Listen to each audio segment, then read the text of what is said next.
저희가 계속 주의 성실하심에 대해서 우리가 말씀을 나누고 있습니다. 오늘은 하나님께서 감사에 대한 말씀을 우리에게 주셨습니다.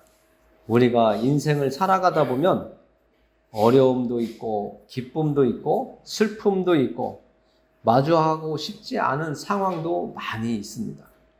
오늘 시편을 기록한 다윗 왕도 오늘 말씀을 읽어보면 주께서 원수로부터 나를 이끌어내서 나를 원수들로부터 보호하시고 나를 도우시기 위해서 다른 곳으로 인도해 주신 그 원수들로부터 구원시켜 주신, 건져내어 주신 것에 대해서 감사하는 말씀이 있습니다. 또 때로는 2절에는 또 주께서 내가 주께 부르짖음에 나를 고치셨다고 하는 말씀도 있습니다. 내가 어떤 병이 있었는지, 어떤 고통이 있었는지는 우리가 알 수 없지만 우리 각자에게도 다윗이 기도하는 것처럼 정말 산이 겹겹 쌓인 것처럼 어려움이 있었고 헤쳐나갈 수 없는 상황이다라고 절망에 빠져 있고 낙심되어 있을 때에도 하나님께서 우리들의 기도를 들으시고 고쳐주시고 건져내주시고 하신다는 것을 다윗 왕은 말하고 있습니다. 3절도 비슷한 내용이지만 여호와여 주께서 내 영혼을 스올에서 끌어내어 나를 살리사 무덤으로 내려가지 아니하게 하셨나이다. 우리는 이런 글을 읽어보면 우리의 살아온 날들이 길은 사람이면 길은 사람일수록 더 마음에 와 닿는 말씀입니다. 무덤으로 내려가지 않게 우리를 살려주셨다. 여러분들이 얼마나 힘들면 내가 무덤으로 내려간다 이런 표현을 했을까 생각해 볼 수가 있습니다. 무덤은 다른 말로 하면 죽음이다 이렇게 얘기할 수 있잖아요. 우리가 죽음으로 가까이 간다고 마음을 먹으면 먹을수록 우리의 마음은 참 답답하고 내 인생이 여기서 끝인가? 내가 여기서 더 이상 살 길이 없나? 아주 절망에 희망은 0인 그런 상태로 갈 때가 있었습니다. 그러나 우리는 오늘 시편 30편을 기록한 다윗 왕처럼 그런 때에 어떻게 하느냐? 다윗처럼 하나님께 기도를 하는 겁니다. 그 기도를 함으로 인해서 우리가 하나님의 위로를 받는 거예요. 그 기도를 할 때에 그냥 앞에 있는 누군가와 대화하는 것처럼 한 번, 두 번 하고 끝내는 것이 아니라 내 마음에 하나님이 주시는 평안이 올 때까지 기도하고 또 하고 또 하고 하나님 저 좀 살려주세요. 내가 이제 죽음의 문턱으로 달려가는 것 같은데 하나님 제가 살 수 있는 길을 열어주세요 하면서 기도하는 거예요. 그 기도는 짧게 응답이 올 수도 있지만 긴 시간을 통해서 응답이 올 수도 있습니다. 그러나 그 기도의 마지막 부분에 가면 우리는 마음의 평안이 느껴질 때가 있습니다. 내가 10번을 기도했는데 내가 하나님 앞에 눈물을 뿌리며 콧물을 흘리며 정말 아주 이 배가 아플 정도로 기도하면서 하나님께 누가 들을까봐 속으로 몸살이면서 기도를 하나님께 수없이 드렸는데 마음의 평안이 없다. 아직 하나님의 응답이 오지 않은 겁니다. 내가 괴롭고 힘들고 어려울 때 하나님 앞에 기도하다 보면 나도 모르게 마음의 평안이 찾아올 때가 있습니다. 그때가 기도의 응답이 올 시기가 됩니다. 이 기도의 응답은 많은 사람들이 기도하면서 깨닫고 느꼈고 또 나누면서 서로 얘기하다 보니까 그런 느낌이 오는데 그 다음에 내 기도가 응답됐어 하는 이런 이야기가 99%입니다. 그런데 우리는 이 기도가 어떤 분은 내 의지가 기도의 응답이라고 하시는 분들도 있어요. 내 생각이 하나님의 답이 아닌데, 하나님의 답은 말씀으로 주실 수도 있고, 기도하면서 평안으로 주실 수도 있고, 아니면 낯선 사람, 아니면 평소에 대화는 잘 안 했었지만 어떤 사람을 통해서 내 귀에 들리게 해주실 때도 있는데, 어떤 분들은 자기의 생각을, 어떤 의지를 응답받았다라고 하는데, 그런 것은 정말 조심해야 됩니다. 하나님이 주시는 응답은 내 안에 어떤 걱정거리가 있었고, 분노가 있었고, 절망 속에 있었는데, 원망이나 불평이나 분노나 이런 것들은 다 사라지고요, 마음에 평안이 올 때가 있습니다. 기도를 많이 하신 분들은 이걸 느낍니다. 그리고 공감을 하실 겁니다. 정말 여러분들이 지금 다윗 왕이 말하는 것처럼 원수로부터 또 아픔 속에 병이 들어있었거나, 영적으로 병이 들었거나 육적으로 병이 들었거나, 이런 때, 또 내가 무덤으로 내려갈 것 같은 그 마지막이라고 하는 인생의 끝이다라고 느껴질 때 하나님께 기도해 보세요. 다윗 왕처럼 답을 얻을 겁니다. 저도 그런 경험이 있고요. 그래서 지금까지 믿음을 간직할 수 있고, 하나님을 바라보며 예수 그리스도 안에서 믿음의 길을 가려고 노력하고 애쓰고 하나님의 말씀대로 살려고 노력하는 그런 삶이 있고, 또 여러분들과 나누고, 또 세상에 나가서는 아직도 예수님을 만나지 못한 사람들, 교회에 나와서 하나님을 예배하지 않는 사람들을 만나면 또 기회가 되면 전하고 나누고 있습니다. 하나님은 살아계신 하나님이기 때문에 우리의 기도를 들어주십니다.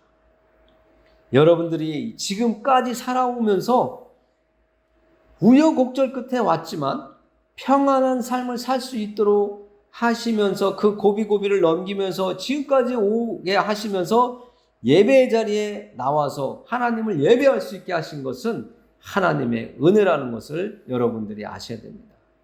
내 힘으로는 할 수 있는 단계가 어느 정도 한계는 있지만, 그 한계의 이상은 우리 힘으로 해결할 수 없었는데, 하나님이 내가 예수님을 믿기 전부터, 하나님을 섬기기 전부터 나를 택하시고 나를 돕고 계시고 나를 지켜보시고 나를 이곳까지 인도하시기 위해서 여러분들을 돕고 계셨다는 것을 아셔야 됩니다. 창세전부터 여러분들을 택했다고 성경은 말씀해주고 있습니다. 그것이 하나님의 일하심이고, 우리가 힘들어도 하나님께 감사할 수밖에 없는 내용입니다.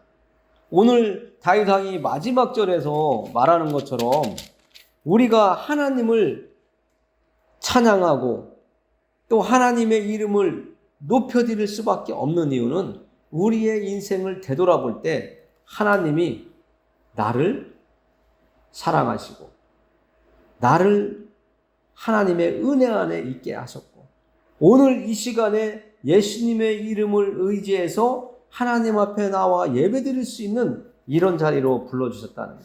앞으로도 계속 예수 그리스도와 함께 동행하는 삶을 살면서 하나님의 은총을, 하나님의 은혜를 받도록 우리를 사랑하고 계시다는 것을 아셔야 됩니다. 한번 같이 읽어볼까요? 4절 5절. 주의 성도들아, 여호와를 찬송하며 그의 거룩함을 기억하며 감사하라. 그의 노염은 잠깐이요 그의 은총은 평생이로다. 저녁에는 울음이 깃들일지라도 아침에는 기쁨이 오리로다. 정말 우리가 이 말씀을 들을 때에 위로가 되고 힘이 되는 말씀이에요. 한편으로는 이 말씀을 생각해 볼 때 내 인생 속에서 고통은 너무 많았다, 이렇게 생각할 수도 있습니다. 그런데 하나님은 하나님의 노염은 잠깐이라고 얘기하세요. 그와 반대로 하나님의 은총은, 하나님의 은혜는 우리를 사랑하시고 긍휼히 여기심은 평생이라고 이렇게 말씀하시거든요. 여러분들이 이것을 해석하기를 잘 하셔야 되는데, 나에게 인생에 하나님이 나를 징계하시는 그 노여움은 잠깐이라고? 나는 너무 힘들었는데 그 시간 지나올 때 나는 인생이 몇 번씩 죽었다 살았다 했는데, 이렇게 생각할 수가 있습니다.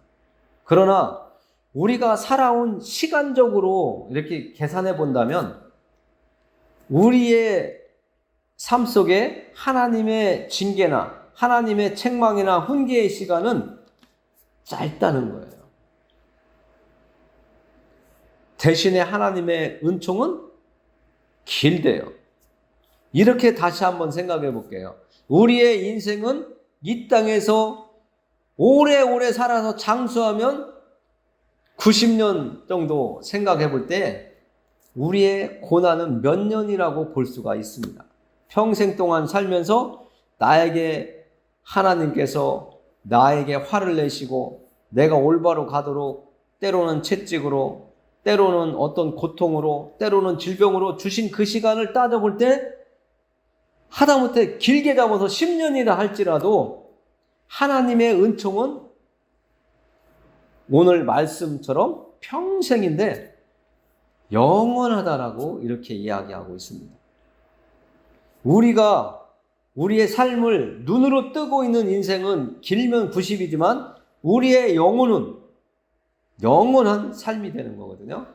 우리의 영은 하나님의 형상을 닮아서 영원한 삶으로 성경은 우리에게 말씀해주고 있습니다. 그래서 우리가 이 땅에서 살 때 고통은, 하나님의 징계는 잠깐이고, 그 징계는 하나님이 정말 우리가 싫어서, 우리가 미워서가 아니라 우리가 하나님의 자녀이기 때문에 우리가 올바로 믿음의 길, 하나님의 자녀로서의 삶을 살 수 있도록 하시기 위해서 징계를 내리신 그 시간은 짧다는 거예요. 대신에 하나님과 우리가 다시 살 수 있는 천국에 가서 살아가는 그 시간은 영원한, 오늘 말로는 평생이라고 표현했는데 영원한 시간이라고 말씀해주고 있는 겁니다. 그래서 이 하나님의 노여움은, 하나님이 우리를 징계하시는 그 징계는 저녁에는 울음이 깃들일지라도 아침에는 기쁨이 온다고, 아주 짧다고 성경은 이렇게 표현하고 있는 겁니다. 우리가 이겨내고 견딜 수 없다고 생각했던 그 고비가, 그 시간이 지나고 보면 내가 어떻게 지나왔지? 그때는 너무 고통스러워서 다시는 그런 시간 나에게 오지 않았으면 하는 시간도 잠깐이었다는 거죠. 그러나 우리가 하나님과 함께 생활하며 살아갈 수 있는 시간은 평생이라는 겁니다. 그런 하나님께 우리는 감사하며 살아야 된다고 다윗 왕은 이야기하고 있는 겁니다. 다윗 왕도 하나님이 정말 사랑하고 아끼는 하나님의 아들이요 하나님께서 세워주신 왕이었지만 다윗 왕도 하나님께 징계를 받았잖아요. 하나님 앞에서 올바로 살지 못할 때, 하나님이 먼저인데 다윗 왕 자신의 생각이 먼저라고 생각하고 행해였을 때 하나님께서 그를 징계하셨어요. 6절부터 우리가 또 읽어보겠습니다. 내가 형통할 때에 말하기를 영원히 흔들리지 아니하리라 하였도다. 여기에서 형통할 때라고 하는 것은요, 이 일을 해도 잘 되고 저 일을 해도 막힘이 없이 술술 풀릴 때를 이야기하고 있습니다. 우리 인생 속에서 우리가 살아온 날 중에서 내가 생각만 해도 그 일이 이루어져. 가를 생각하면 가가 이루어지고, 나를 생각하면 나가 이루어지고, 다를 생각하면 타가 스스로 막 나를 위해서 일이 모든 것이 펼쳐지고 이루어지고 열매 맺어지는 것처럼 느껴질 때, 그때가 위험한 거거든요. 그때에 다윗 왕이 실수를 한 겁니다. 그래서 하나님께서 다윗 왕에게 징계를 하셨거든요. 성경 속에, 역사 속에 나와 있는 이야기입니다. 그래서 우리는 항상 조심할 것은 미혹에 빠지지 않도록, 자만하지 않도록, 교만하지 않도록 우리는 하나님의 말씀을 대하면서 나의 삶의 어떤 방향과 또 내가 어떻게 살아야 되겠다고 하는 신앙의 가치관을 세워 나가야 되는 겁니다. 7절, 여호와여 주의 은혜로 나를 산같이 굳게 세우셨더니 주의 얼굴을 가리심에 내가 근심하였나이다. 왜 하나님이 얼굴을 가리셨을까요? 우리가 6절에서 다윗 왕을 잠깐 이야기했지만 내가 생각하는 대로 잘 되다 보니까 교만해져서 하나님께 물어보기 이전에 내가 그냥 행동으로 해버리고 하나님은 뒤로 이렇게 밀어내는, 하나님을 생각하지 않고 잃어버리는 그런 시간을 갖게 되면 하나님께서도 얼굴을 가리신다는 거예요. 우리가 가정에서도 어린 자녀가 내 힘으로 할 거야, 내가 할 수 있어, 엄마 저리 가, 아빠 저리 가, 이렇게 할 때 있었잖아요. 그러면 어떡하죠? 그래 네 마음대로 해봐 하고서 싹 숨었을 때 있었잖아요. 나 혼자 갈 수 있는데 자꾸 뭐라고 하지 마, 잔소리 하지 말라고 할 때 그래 네 마음대로 해봐라 이렇게 놓아줄 때가 있어요. 하나님도 내가 하나님 필요 없어요 하면 하나님도 내 얼굴에서 가리신다는 거예요. 왜요? 내 마음대로 하다가 부딪히면, 장벽에 부딪히면 다시 하나님을 찾아올 것을 아시기 때문에, 하나님의 은혜가 아니면 살 수 없다라고 하는 것을 다윗 왕이 알기 때문에 하나님이 다윗 왕에게 징계를 내렸거든요. 그랬더니 이 다윗 왕이 하나님 앞에 8절과 같이 행동이 나왔습니다. 여호와여 내가 주께 부르짖고 여호와께 간구하기를 내가 무덤에 내려갈 때에 나의 피가 무슨 이익이 있으리요? 진토가 어떻게 주를 찬송하며 주의 진리를 선포하리이까? 하나님의 징계를 받다 보니까, 하나님의 책망을 받다 보니까 다윗 왕이 눈이 번쩍 떠진 거죠. 우리의 믿음의 길도요, 처음에는 하나님, 예수님 찾다가 뭔가 평안이 오고 내가 원하는 것이 다 척척척 이루어지면 다윗 왕처럼 내 맘대로 칼을 휘두르기 시작하거든요. 하나님한테 물어보지 않고 내 맘대로 그냥 막 모든 일을 처리하려고 해요. 그때에 하나님께서는 그에게 징계의 매를 대신다는 거죠. 그때 우리가 세상적으로 방법을 찾는 것이 아니라 하나님께 부르짖고 하나님 아버지 앞에 간구하면서 하나님께서 나를 다시 기억하셔서 나를 도와주십시오, 나를 살려주십시오 하는 기도를 하는 것이 우리가 살 길이라고 하는 것을 오늘 말씀해주고 있습니다. 우리가 하나님께 기도하면 하나님은 들으시고 응답해 주세요. 이제 10절부터 이렇게 보면 하나님의 은혜를 다윗 왕이 받기 시작합니다. 10절에 여호와여 들으시고 내게 은혜를 베푸소서, 여호와여 나를 돕는 자가 되소서. 하나님께 아주 간절하고 솔직하고 어떤 포장하지 않은 아주 깨끗한 그런 기도를 하고 있습니다. 우리가 누군가에게 도움을 청하면서도 자존심은 살아있어서 이것만큼은 내가 굽힐 수가 없다고 하면서 도와달라고 하면 상대방이 알아들어요. 내가 이야기하는 건 너는 아직 덜 간절하구나, 아니면 너는 간절하기는 한데 뭔가 나에게 조금 부족해, 이것을 상대방이 알거든요. 다윗 왕이 하나님께 도와달라고, 살려달라고 솔직하게 기도로 하나님께 아뢰는 것처럼 우리도 하나님 앞에 기도할 때는 솔직하게 하셔야 돼요. 거짓 없는 마음으로, 깨끗한 마음으로, 순진한 무고한 마음으로 하나님께 기도한다면 하나님은 다윗 왕의 기도를 들어주신 것처럼 우리의 기도를 들어주십니다. 이제 하나님의 은혜를 받은 다윗 왕이 고백을 합니다. 11절과 12절입니다. 주께서 나의 슬픔이 변하여 내게 춤이 되게 하시며 나의 베옷을 벗기고 기쁨으로 띄우셨나이다. 눈물이 웃음이 되었고 기쁨이 되었고, 정말 내가 죽음 앞에서 베옷을 입을 상황이었는데 하나님께서 그 베옷을 벗기셨다고, 나에게 구원의 손을 펼쳐주셨다고 다윗 왕은 고백하고 있습니다.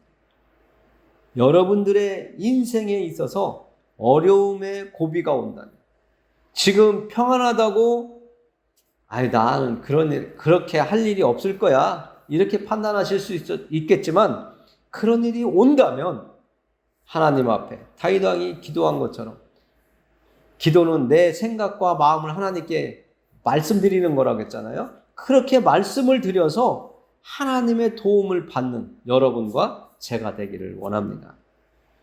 그렇게 해서 응답을 다윗 왕이 받았죠. 그랬더니 12절에 이렇게 이야기합니다. 오늘 말씀의 제목처럼 하나님의 성실하심과 그 앞에 우리의 감사를 올려드릴 수밖에 없는, 하나님께 감사를 드릴 수밖에 없는 이유가 12절에 또 나와 있습니다. 이는 잠잠하지 아니하고 내 영광으로 주를 찬송하게 하심이니 여호와 나의 하나님이여 내가 주께 영원히 감사하리이다. 은혜를 받았다면, 누군가에게 도움을 받았다면 그것을 잃어버리면 안 되겠죠. 마음속에 새기고 그분에 대한 고마움, 감사의 마음을 늘 갖고 살면서 표현을 할 수 있는 것이 사람이겠죠. 오늘 다윗 왕도 하나님께서 자신의 그 부르짖는 기도, 그 소리를 들으시고 응답해 주신 것에 대해서 자신의 마음, 자신의 영이 하나님을 찬송하고 하나님께 감사할 수밖에 없다고 이야기하고 있습니다. 오늘 우리도 이 땅에서 살아가고 있지만 잠시 후에 죽음이라는 그 문을 통해서 하나님 앞에 갈 텐데, 우리가 그때에 하나님을 만나 영원한 삶을 살 수 있다는 것을 우리가 오늘 말씀을 통해서 또 만났는데요. 정말 우리는 하나님 없이는 살아갈 수가 없는 사람이 되었습니다. 전에는, 예수님을 믿기 전에는 내 힘과 능력으로 살았던 사람들이지만 이제는 예수님 없이, 하나님의 은혜 없이는 살아갈 수 없는 사람들이 되었다는 것을 여러분들이 아셔야 됩니다. 그리고 하나님의 은혜 가운데 살아가면서 늘 감사하는 마음, 내 힘과 능력으로 잘 되고 있다라고 하는 그런 교만에 빠지지 않는 그런 믿음의 길을 여러분들이 가셨으면 하고 오늘 하나님께서 말씀을 우리에게 주신 것 같습니다.